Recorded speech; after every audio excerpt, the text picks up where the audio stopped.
ಧ್ವನಿ ಮೀಡಿಯಾ, ನಿಮ್ಮ ಧ್ವನಿಗೆ ನಮ್ಮ ಧ್ವನಿ.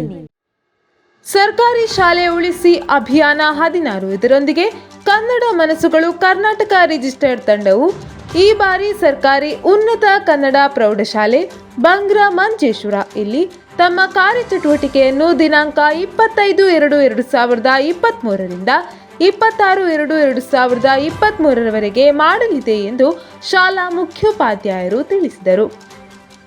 ಕನ್ನಡ ಮನಸ್ಸುಗಳು ತಂಡವು ಕಳೆದ 5 ವರ್ಷಗಳಿಂದ ಕರ್ನಾಟಕದ ಮೂಲೆ ಮೂಲೆಗಳಲ್ಲಿರುವ ಶಾಲೆಗಳಿಗೆ ಹೋಗಿ ಶಾಲೆಗಳಿಗೆ ಬಣ್ಣಗಳನ್ನು ನೀಡುವ ಮೂಲಕ ಶಾಲೆಗಳ ಉಳಿವು ಮತ್ತು ಆಕರ್ಷಣೆಯನ್ನು ಹೆಚ್ಚು ಮಾಡುತ್ತಾ ಭಾಷಾ ಪ್ರೀತಿಯನ್ನು ಎಲ್ಲೆಡೆ ಪಸರಿಸುವ ಕಾರ್ಯಕ್ರಮವು ಶ್ಲಾಘನೀಯವಾಗಿದ್ದು, ಈ ಕಾರ್ಯಕ್ರಮವನ್ನು ಮಂಜೇಶ್ವರ ಗ್ರಾಮ ಪಂಚಾಯತಿನ ಅಧ್ಯಕ್ಷರಾದ ಜಿ ಲವಿನಾ ಮೊಂತೆರೊ ಉದ್ಘಾಟಿಸಲಿದ್ದು, ಈ ಕಾರ್ಯಕ್ರಮಕ್ಕೆ ಕನ್ನಡಾಭಿಮಾನಿಗಳನ್ನು ಶಾಲಾ ಅಧ್ಯಾಪಕ ವೃಂದ ಮತ್ತು ಶಿಕ್ಷಕ ರಕ್ಷಕ ಸಮಿತಿಯ ಸದಸ್ಯರು ಆತ್ಮೀಯವಾಗಿ ಸ್ವಾಗತಿಸುತ್ತಿದ್ದಾರೆ.